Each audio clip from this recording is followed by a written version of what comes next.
আমি বলেছিলাম পার্টির র্যাঙ্ক অ্যান্ড ফাইলে যা হচ্ছে, যেভাবে চাঁদাবাজি হচ্ছে, যেভাবে দখলবাজি হচ্ছে, যেভাবে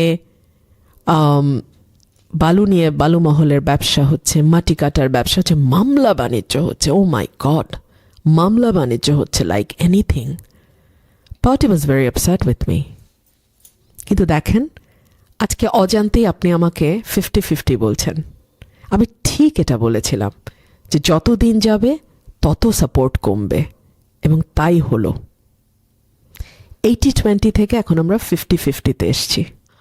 আমি এসেছিলাম যার কারণে, আমি ছিলাম যার ছায়ায়, তিনি এখন আর নাই, তিনি চলে গেছেন।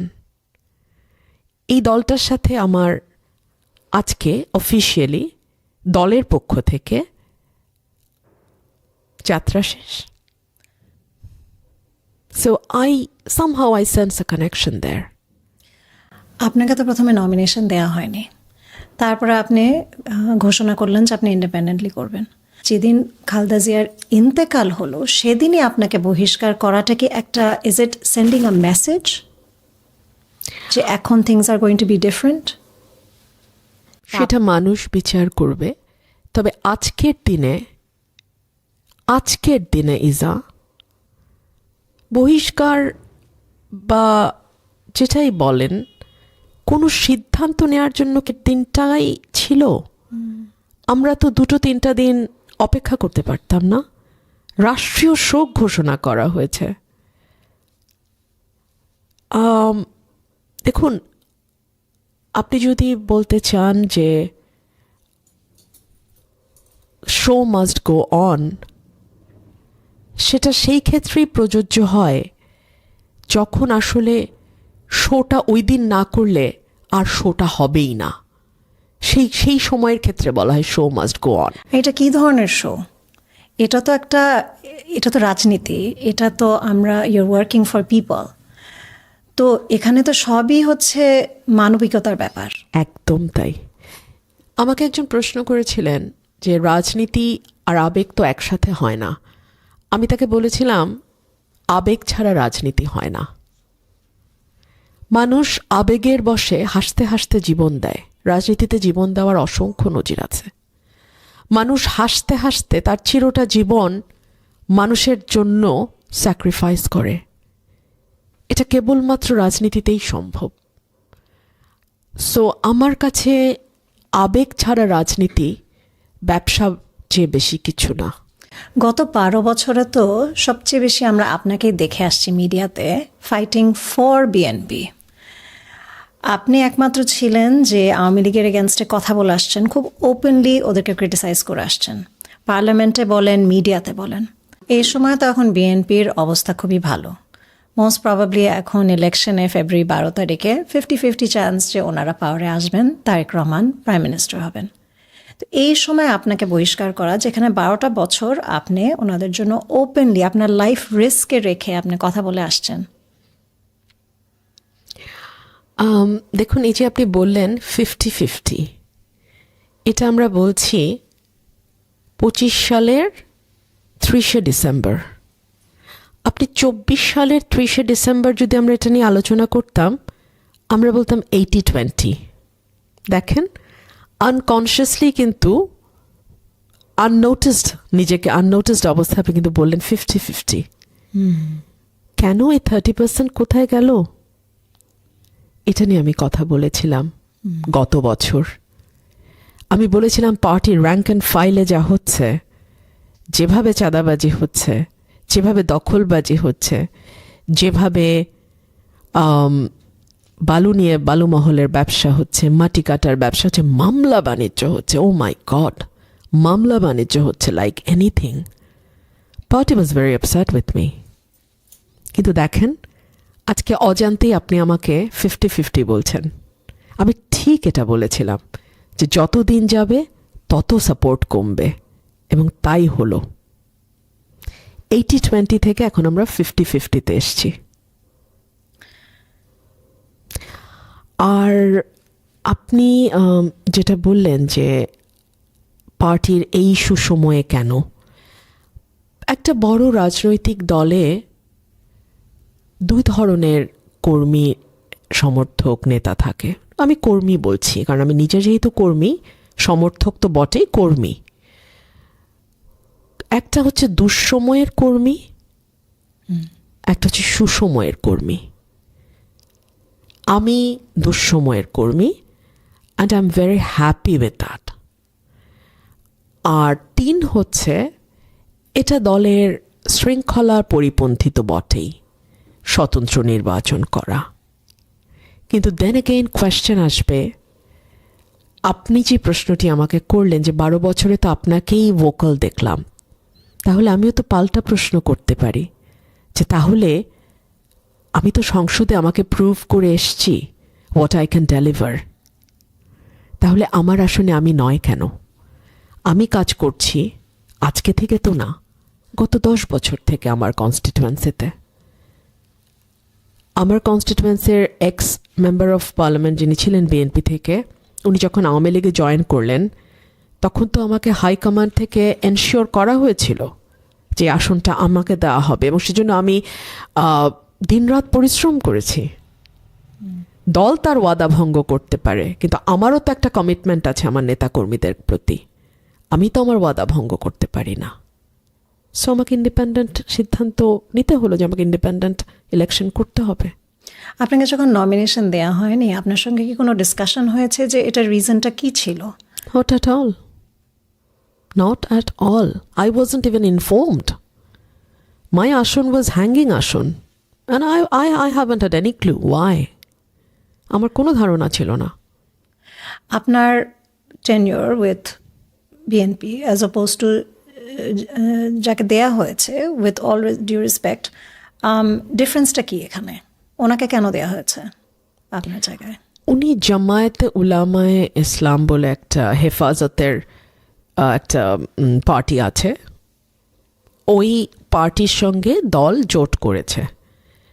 তো সেই জোটের একজন প্রার্থী হিসেবে ওনাকে আমার আসনে দেয়া হয়েছে। এবং ভেরি ইন্টারেস্টিংলি ওনার বাড়ি কিন্তু আমার আসনে না, ওনার বাড়ি ব্রাহ্মণবাড়িয়া 1-3-এ, আর আমার হচ্ছে ব্রাহ্মণবাড়িয়া 2। যেহেতু ব্রাহ্মণবাড়িয়া 3-এর ওনাকে দেয়া হবে না, সো আমাকে সরিয়ে দেয়া যায়। আমরা তো মেয়েদেরকে বলি যে তোমার জন্য তো রিজার্ভ সিট আছে, মানে এরকম একটা ভাব, যদিও আমাকে এটা বলা হয়নি, বাট এরকম একটা ভাব তো পলিটিক্যাল পার্টিগুলোর মধ্যে আছে যে okay I will provide you in the reserve seat ইয়েতে, but no, I will not. Reserve সিটের থিমটাই হচ্ছে যাতে ডিরেক্ট ইলেকশনের জন্য একটা মেয়েকে তুমি প্রিপেয়ার করবা। আমি তো অলরেডি রিজার্ভ সিটের সুবিধা নিয়েছি, and I have prepared my self, I have utilized that time, and now this is my time to have a direct election. So I'm going to do that, inshallah. এখন যে আপনি বিএনপির সদস্য না, এখানে তো আপনি পার্টি থেকে বিরাট একটা সাপোর্ট পেতেন আপনার ইলেকশনে। ওখানে আপনি লোকবল বলেন, একটা স্ট্রাকচার বলেন, পোলিং স্টেশনস বলেন, সব কিছুতে একটা স্ট্রাকচার থাকে, মানুষজনের একটা সাপোর্ট থাকে, পার্টির একটা সাপোর্ট থাকে। এখন আপনার what is your confidence like? How confident are you যে আপনি এই সাপোর্টটা ছাড়া আপনার ইলেকশনটা কিরকম লাগছে করতে? I'm very confident, alhamdulillah. আমি আপনাকে আমাদের আলোচনার শুরুতে বলছিলাম নাইজা, দিনটা একটা খুব অন্যরকম দিন। যে মানুষটা আমাকে রাজনীতিতে এনেছিলেন ভালোবেসে, আমার গার্ডিয়ানের মতো যিনি ছিলেন, উনি আজকে চলে গেছেন। আজকে পার্টি থেকেও আমার শেষ দিন, আমিও পার্টি থেকে চলে গেলাম।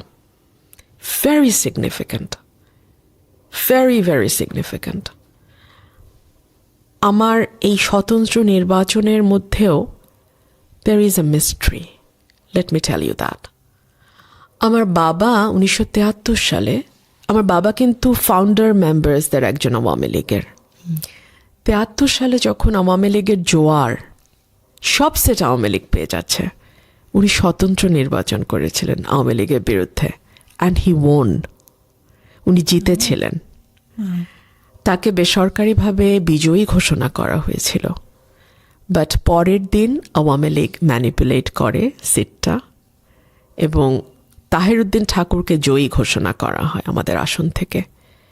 আমি এখানে আরেকটু যোগ করি, বঙ্গবন্ধু হত্যার সঙ্গে যাদের নাম এসছে তাহিরউদ্দিন ঠাকুর তাদের অন্যতম।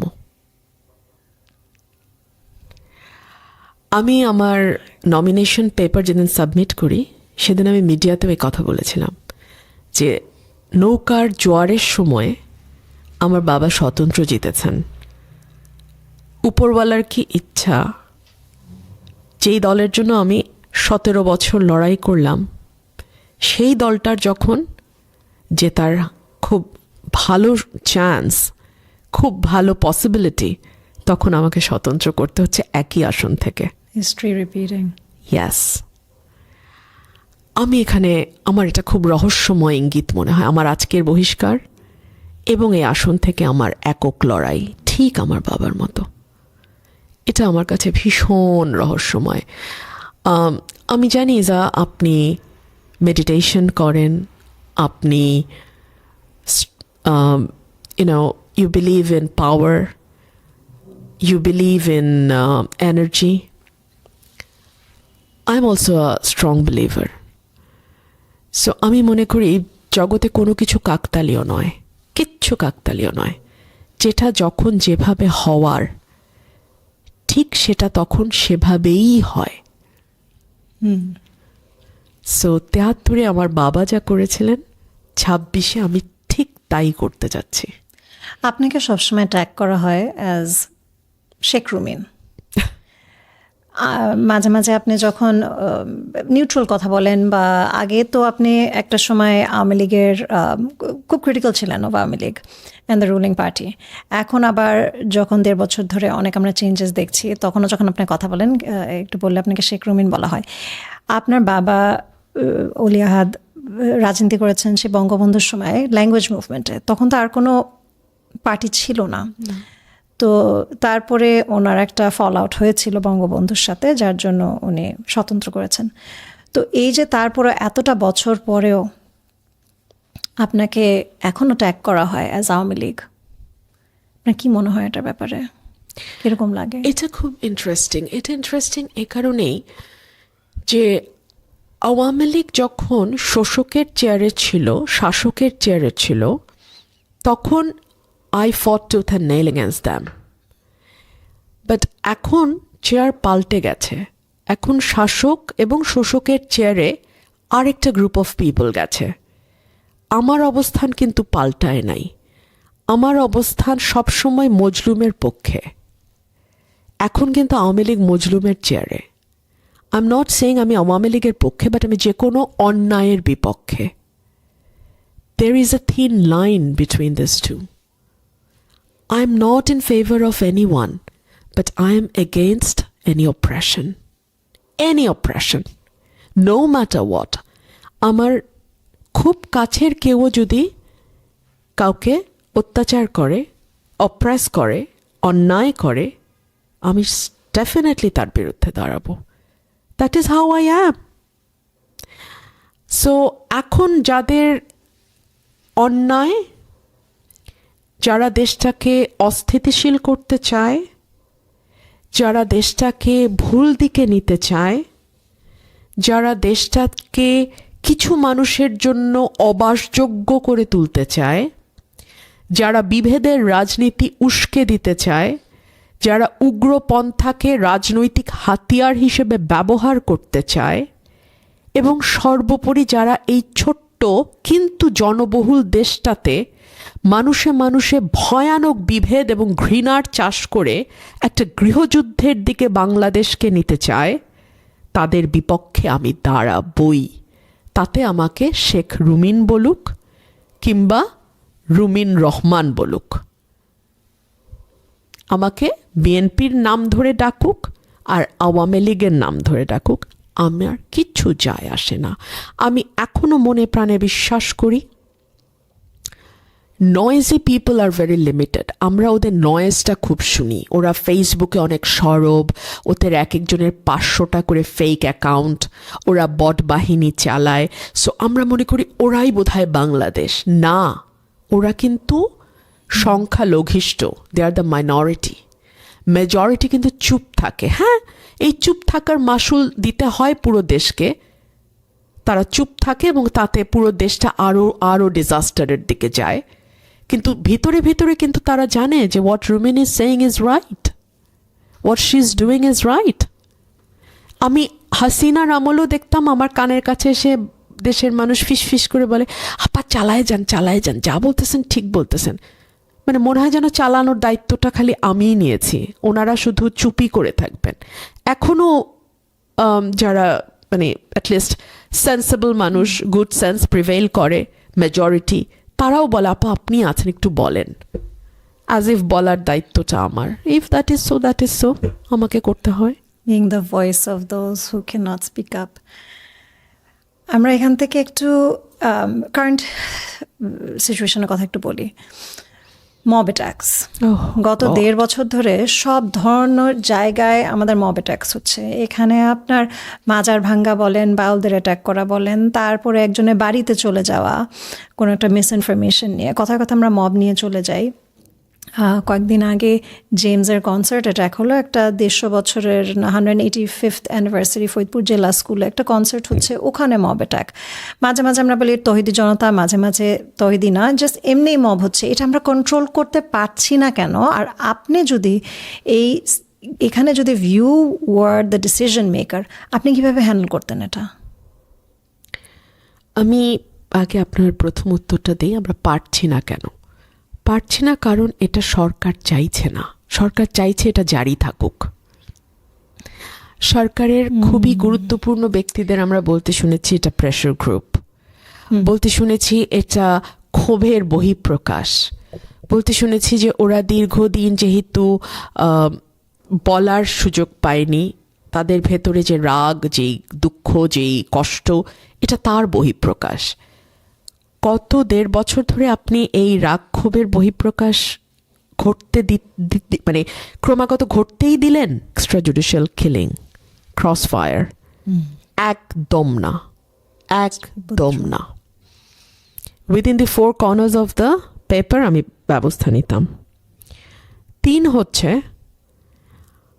শহীদ প্রেসিডেন্ট জিয়াউর রহমান একটা ভয়াবহ অবস্থায় বাংলাদেশের দায়িত্ব নিয়েছিলেন এবং তিনি যেটা করেছিলেন, তিনি অ্যাক্রস দ্য কান্ট্রি যেই মতের হোক, যে এলাকার হোক, যে যেখানে দক্ষ, অভিজ্ঞ, প্রাজ্ঞ এবং যোগ্য, তাকে তিনি ওই জায়গায় বসাতেন। মূল নেতার কাজ কিন্তু সব কাজ নিজে করা না, কিন্তু মূল নেতার কাজ হচ্ছে সেই ব্যক্তিকে খুঁজে বের করা যে ওই কাজের জন্য সবচেয়ে যোগ্য। ধরুন আমি একজন অর্থনীতিবিদ নই, আপনি যদি আমাকে ফিনান্স মিনিস্টার বানান, দেশ গোল্লায় যাবে, মানে ফিনান্স গোল্লায় যাবে, অর্থনীতির অবস্থা খুব খারাপ হবে। কিন্তু মূল নেতার কাজ হবে বেস্ট পসিবল পার্সনটা কে, তাকে খুঁজে বের করা। এবং তার আপনাকে একটা কথা মাথায় রাখতে হবে, যোগ্য ব্যক্তি যত বেশি যোগ্য হবেন একজন মানুষ, তাকে দিয়ে যদি আপনি পপেটের মতো কাজ করাতে চান, তিনি কিন্তু সেটা করবেন না। তাকে সেই ফ্রিডম দিতে হবে। জিয়াউর রহমান সাহেব মানুষকে যোগ্য সম্মান দিয়ে এবং ফ্রিডম দিয়ে তার চারপাশে রেখেছিলেন। একই জিনিস দেশনেত্রী বেগম খালেদা জিয়ার মধ্যেও ছিল। তিনি সাইফুর রহমানের মতো মন্ত্রী তার ক্যাবিনেটে ছিল। মওদুদ আহমেদের, ওনার অনেক সমালোচনা থাকতে পারে, কিন্তু বাংলাদেশে মওদুদ আহমেদ কোয়ালিফাইড, একজনই আসেন, 2জনই আসেন, এরকম। হ্যাঁ, এরকম মানুষ তার ক্যাবিনেটে ছিল। সো আপনি ক্যাবিনেটটা কাদেরকে দিয়ে সাজাচ্ছেন ভীষণ গুরুত্বপূর্ণ। আপনি যদি মনে মনে ভাবেন আপনি মন্ত্রিত্ব দেবেন পাপেটদের, ক্যাবিনেট চালাবেন কিচেন ক্যাবিনেট দিয়ে, প্যারালাল গভর্নমেন্ট থাকবে, আপনি ফেল করবেন, মিজারেবলি ফেল করবেন। বিএনপি থেকে এখন লাইন আপ আছে এরকম কোয়ালিফাইড? এটা তো আমার কাজ না বের করা, আমি জানি না। বিএনপির দায়িত্বে যারা আছে তারা জানবে, আমি তো জানি না। এরকম মব অ্যাটাক্স বা চাঁদাবাজি, বিএনপির উপরে অনেক এখন ক্লেমস আছে যে ওনাদের অনেক কর্মীরা প্রচুর চাঁদাবাজি করে আসছে। এটার জন্য কি অ্যাকশন নেওয়া হচ্ছে? বহিষ্কার করা হচ্ছে। 7,000-এর কাছাকাছি বহিষ্কার হয়ে গেছে। কিন্তু আপনি যখন লোয়ার টায়ারে বহিষ্কারটা আবদ্ধ রাখবেন, আপনি যখন আপনার প্রিয় মানুষদেরকে নোয়িং ফুললি ওয়েল তারা কি কি করছে ওই নামগুলো সেভ করে রাখবেন, বহিষ্কার করবেন না। কিংবা ধরুন 2 দিন পরেই আবার বহিষ্কার আদেশ তুলে নিয়ে তাদেরকে রিইনস্টেট করবেন, তখন আসলে বহিষ্কার কাজ করবে না। এই পার্টিতেও সেটা করে নাই। 17 মাস হয়ে গেছে, Yes. এটা তো 17 মাস ধরে দেখছি আমরা। তারেক রহমান আসাতে কি এটা চেঞ্জ হবে? We can always hope. We can always hope for the best. But the thing is, আমরা আসলে আর কতটুকু সময় এফোর্ড করতে পারবো এই অবস্থায়? Things are getting worse and worse every day. So আমরা আসলে আর কতটুকু এফোর্ড করতে পারবো, এটাও একটা প্রশ্ন। আমি যেভাবে দেখি যে Jamaat, all respect, and I think every party deserves to be in play. ওদের একটা ডিমান্ড আছে, ওদের ভোট আছে, বাংলাদেশ চাচ্ছে।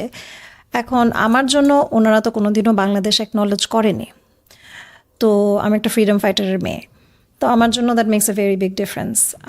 তো তারপরে ধরেন এখন মনে হয় যে মাঝে মাঝে ওনারা যে ভাষায় কথা বলেন, আমি তো ওনাদের ভাষা বুঝি না, আমি এটাকে অ্যানালাইজও করতে যাব না।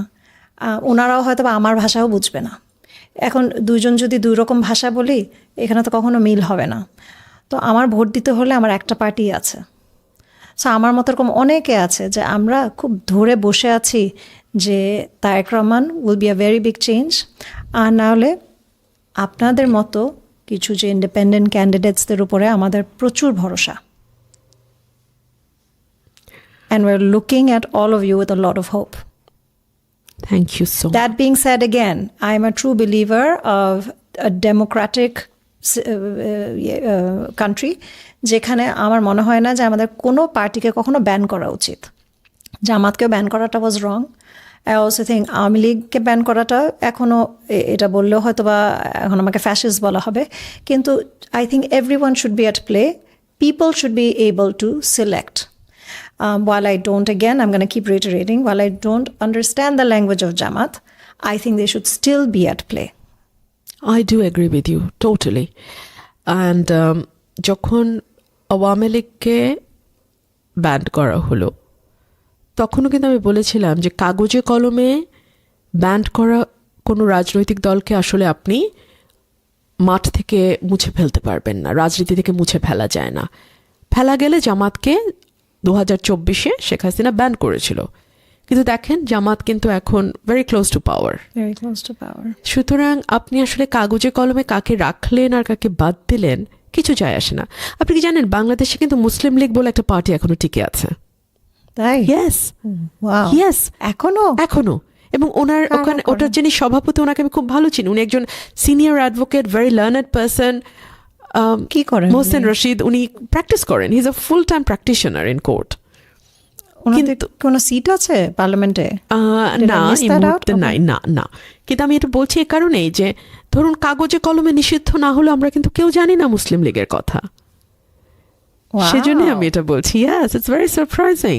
সো আপনি কাগজে কাকে নিষেধ করলেন তাতে কিছু যায় আসে না।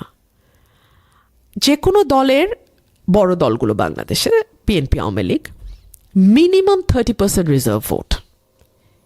Reserve vote 30%।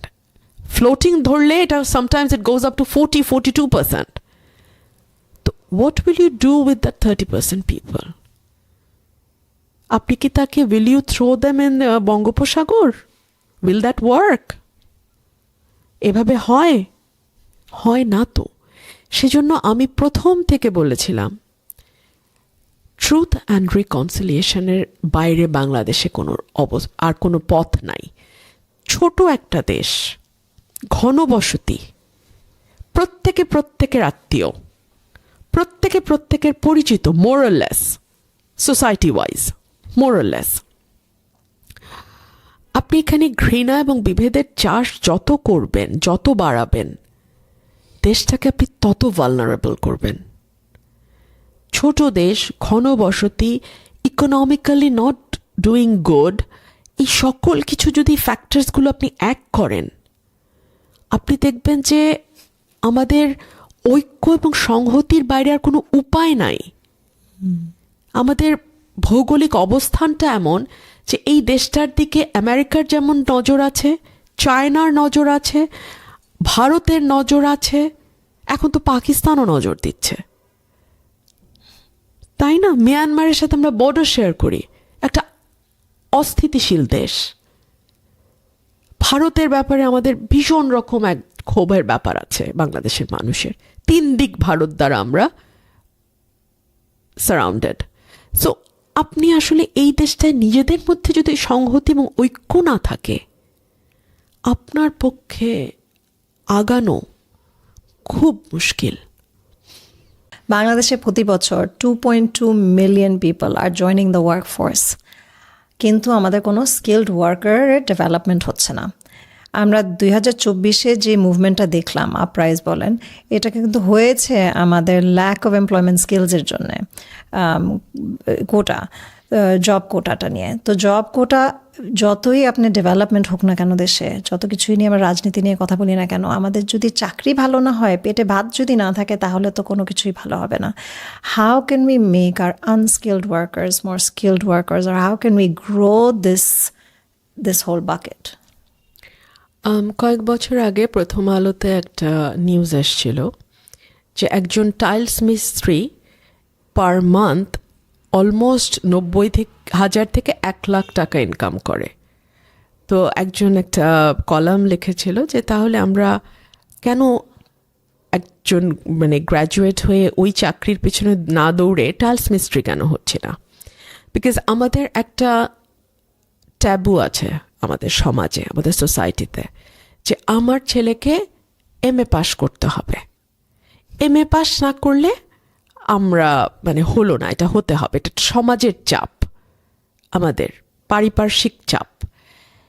এই চাপটার কারণে যেটা হয়, প্রতি বছর অসংখ্য BA পাস, MA পাস মানুষ বের হয়, কিন্তু তাদের জন্য আমরা চাকরি তৈরি করতে পারি না, বিকজ তারা স্কিলড না।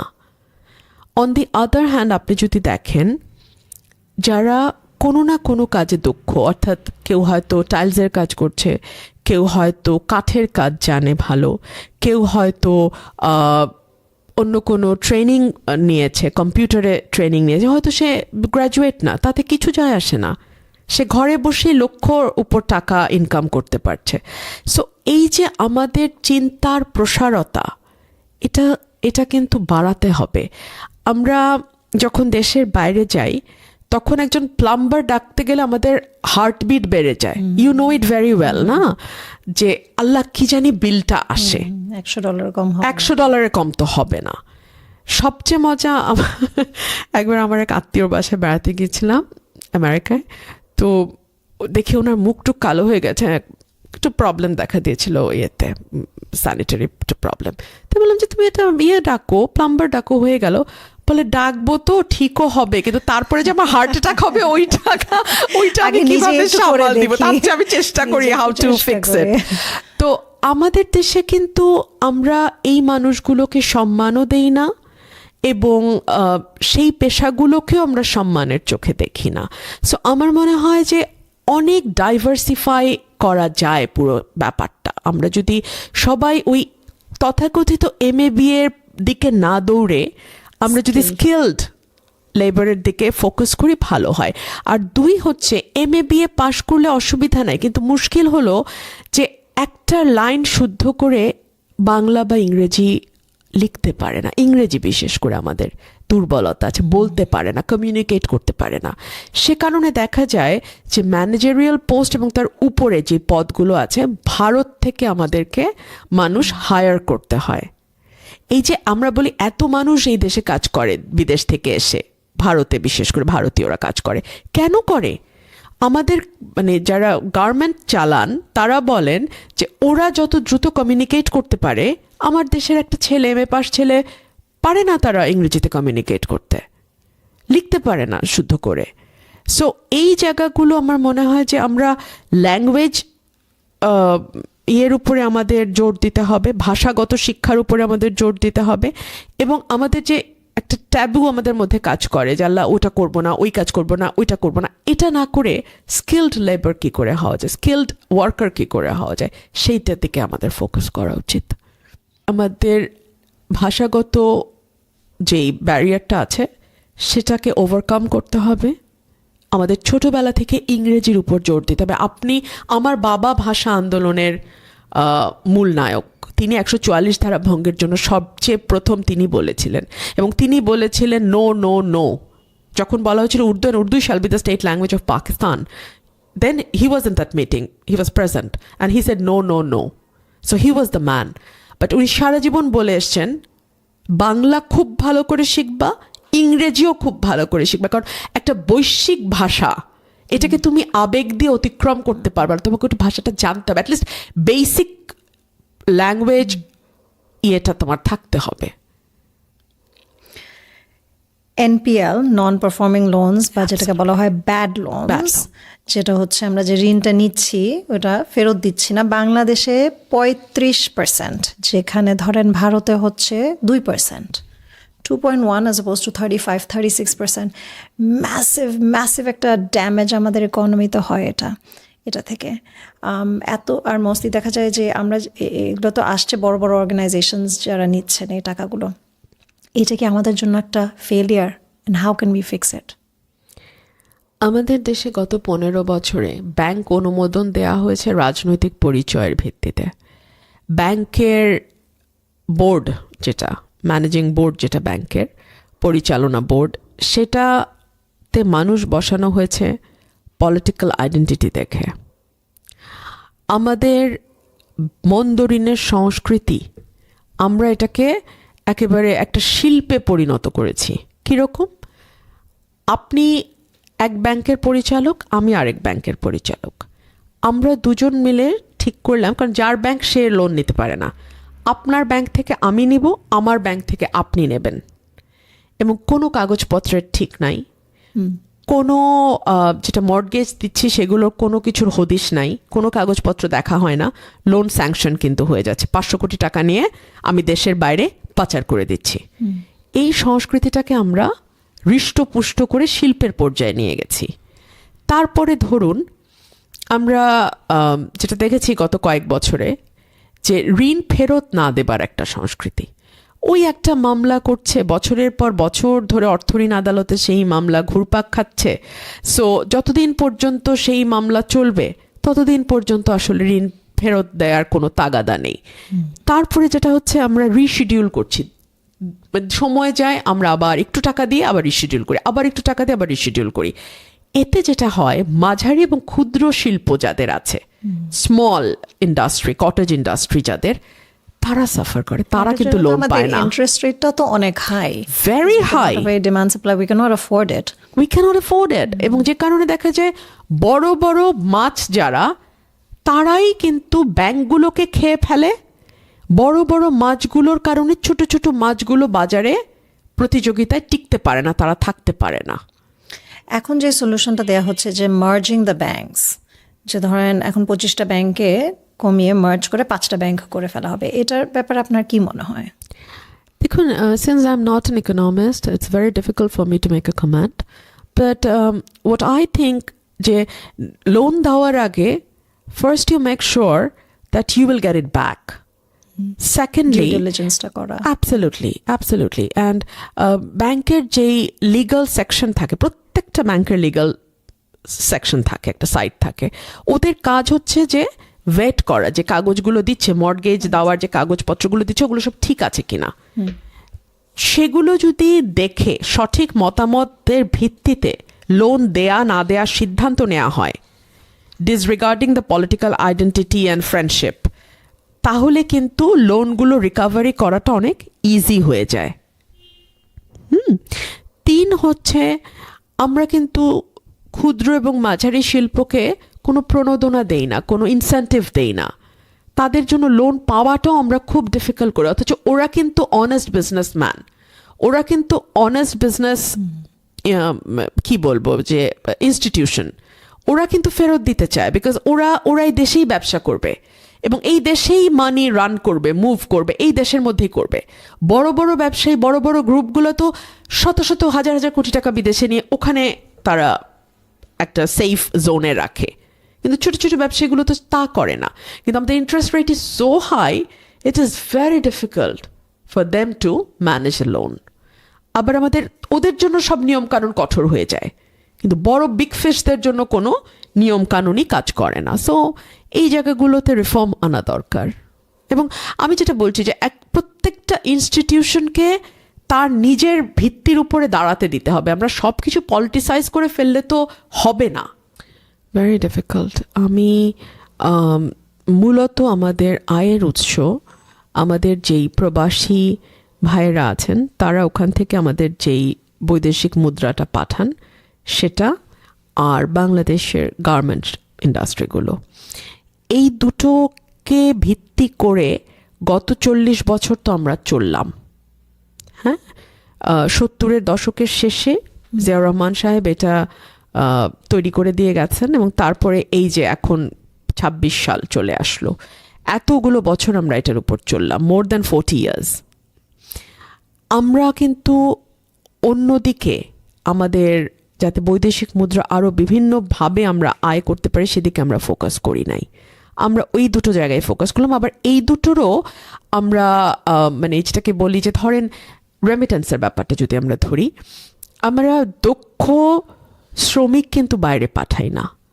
অদক্ষ শ্রমিকের মজুরি অনেক কম হয়, বেতন কম হয়, তাদের ম্যানিপুলেটেড হওয়ার চান্স অনেক হাই থাকে।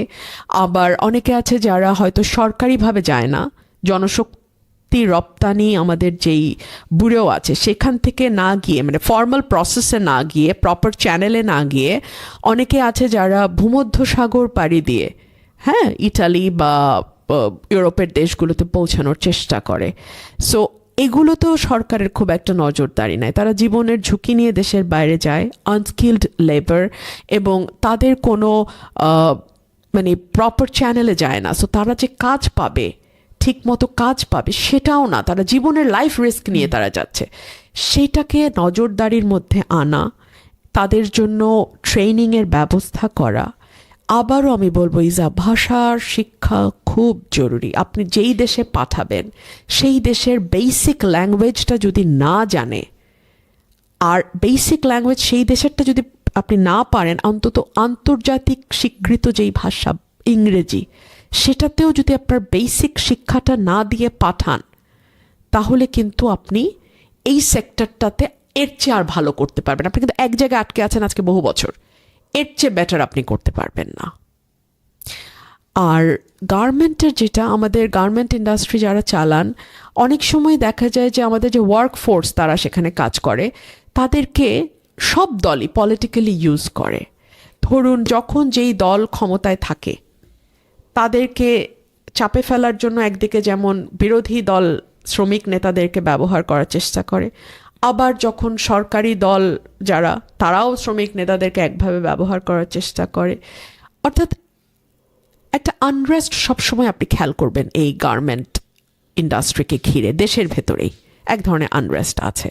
তারপরে তো বিশ্বের অন্যান্য দেশের সঙ্গে কম্পিটিশন করবার জন্যে যে পরিমাণ দক্ষতা দরকার, যেহেতু এখন যেটা বলা হয় যে 4th জেনারেশন এখন মানে মেশিনারিজ যেদিকে যাচ্ছে, এআই চলে এসছে, অনেক শ্রমিক ছাঁটাই হয়ে যাবে আমার এই সেক্টর থেকে। তাদেরকে আমরা কোথায় প্রোভাইড করব? আমরা অনেক বেশি মেশিনারিজের উপর ডিপেন্ডেন্ট হয়ে যাব যদি আমরা আগাতে চাই। তখন আমরা এই শ্রমিকদেরকে কোথায় নিব? এই জায়গাগুলোতে নেক্সট যারা সরকারে আসবে তাদেরকে কাজ করতে হবে। আর আমরা যে এত সোললি গার্মেন্টসের উপর ডিপেন্ডেন্ট, যেখানে ধরেন ইন্ডিয়া, ভিয়েতনাম ডাইভার্সিফাই করে ফেলছে, ওদের অনেকগুলো প্রোডাক্টস আছে। আমাদের ওখানে খুব বেশি হলে একটু লেদার, জুট, ফিশারিজ খুব কম, খুব কম। আর আমরা যে আমাদের ডাইভার্সিফিকেশনের জন্য আমরা কি করতে পারি? আমাদের তো আগে ব্যবসা বান্ধব পরিবেশ তৈরি করতে হবে। ধরুন বাংলাদেশে আপনি যখন একটা ব্যবসা শুরু করতে যাবেন, আপনার কোনো ওয়ান স্টপ সার্ভিস সেন্টার নাই, আপনার গ্যাস এবং বিদ্যুতের সহজ প্রাপ্যতা নাই, আপনাকে নানানভাবে আমলাতন্ত্রের হেনস্থার শিকার হতে হয়, ঘুষ দিতে হয়। আপনি একটা মানে ফাইল মুভ করতে গেলে আপনার জান হারাম হয়ে যাবে। ব্যাংক লোন পাওয়া ডিফিকাল্ট, লোন পেলে interest rate is very high, as we have just discussed. এইরকম নানান মানে কি বলবো, এরকম নানা নেগেটিভিটির মধ্যে একটা ব্যবসা দাঁড় করানো বাংলাদেশে এবং সেখানে ইনভেস্ট করা ঝুঁকি নিয়ে খুব কঠিন। বাংলাদেশে তো আপনাকে যেটা বলা হয় যে ইজ অফ ডুইং বিজনেসের যে ইন্ডেক্স, বাংলাদেশ কিন্তু অনেক নিচে, আর গত 1.5 বছরে তো আরো কমে গেছে। বা একদম একদম। Unrest. এবং আমাদের ফরেন ডিরেক্ট ইনভেস্টমেন্টও হয় নাই, আসে নাই, দেশের ভিতর থেকেও ইনভেস্ট হয় নাই। আপনি জানেন ব্যবসায়ীরা সবাই হাত বন্ধ করে বসে আছে যে একটা স্টেবল সরকার আসুক। এবং stability, political stability is very important for investment. একটা অস্থিতিশীল সরকার যখন থাকে, পলিটিক্যাল আনরেস্ট যখন হইতে থাকে, তখন কিন্তু কেউ দেশি বিদেশি কোনো বিনিয়োগকে আপনি আকৃষ্ট করতে পারবেন না। স্টেবিলিটি আনতে গিয়ে তো দেখা গেল যে আমাদের গত 2 ইলেকশনে আমাদের খুব ফ্রি অ্যান্ড ফেয়ার ইলেকশন আমরা দেখিনি। এবার কি মনে হয় ফ্রি অ্যান্ড ফেয়ার ইলেকশন হবে? আমি জানি না কেন বলছি এই কথা ইসা। আমি ল অ্যান্ড অর্ডার সিচুয়েশন আপনিও দেখছেন, আমিও দেখছি, ভালো না, একদম ভালো না। টার্গেট কিলিং হয়েছে বেশ কয়েকটা, শুধু ওসমান হাদি কথা না, আমাদের চট্টগ্রামে বিএনপির একজন প্রার্থীকেও গুলি করা হয়েছে। এরপরে এভরিডে কোথাও না কোথাও কিছু না কিছু কিন্তু হচ্ছে। আমরা একজন স্বরাষ্ট্র উপদেষ্টা পেলাম যিনি বললেন যারা প্রার্থী হবে তারা চাইলে বন্দুকের লাইসেন্স নিতে পারে। মানে অ্যাজ ইফ এই দেশে কোনো আইন কানুন, পুলিশ, ল এনফোর্সিং এজেন্সি কিচ্ছু নাই। ওই যার যার নিরাপত্তা শেষে নেবে। এটা তো সেই প্রাগৈতিহাসিক যুগের মতো হয়ে গেল, তাই না? যে আপনার ফ্যামিলি, ওই সময় ছিল ক্ল্যান, আপনার ক্ল্যানের নিরাপত্তা আপনার গোষ্ঠীর সর্দার দিবে, আর আপনার ফ্যামিলির নিরাপত্তা আপনি দিবেন। ক্যান্ডিডেটের নিরাপত্তা রাষ্ট্রের দেওয়ার কথা, সরকারের দেওয়ার কথা, এখন আমাকে গানম্যান নিতে হবে, গানের লাইসেন্স করতে হবে। এগুলো খুব ভালো ভাইব্রেশন দেয় না। ইউর 40+ মিড লাইফ, আপনি বিয়ে করেননি, বাচ্চা নাই, অনেক সময় অনেকে বলে যে এটা একটু ল্যাক অফ স্টেবিলিটি দেখাতে পারে। এর জন্য কি আপনার মনে হয় যে it's a detriment for you to progress in your career? আমাদের মতন দেশের জন্য এটা অনেকের কাছে একটা বিরাট শখ মনে হতে পারে, কিন্তু আপনি যদি আমার পাশের দেশের দিকে তাকান, স্টার্টিং ফ্রম নরেন্দ্র মোদী, মমতা ব্যানার্জি, জয়ললিতা, কেউ বিয়ে করেন নাই, রাহুল গান্ধী, কেউ বিয়ে করেন নাই। আমি কোনোটাকে আদর্শ বলবো না।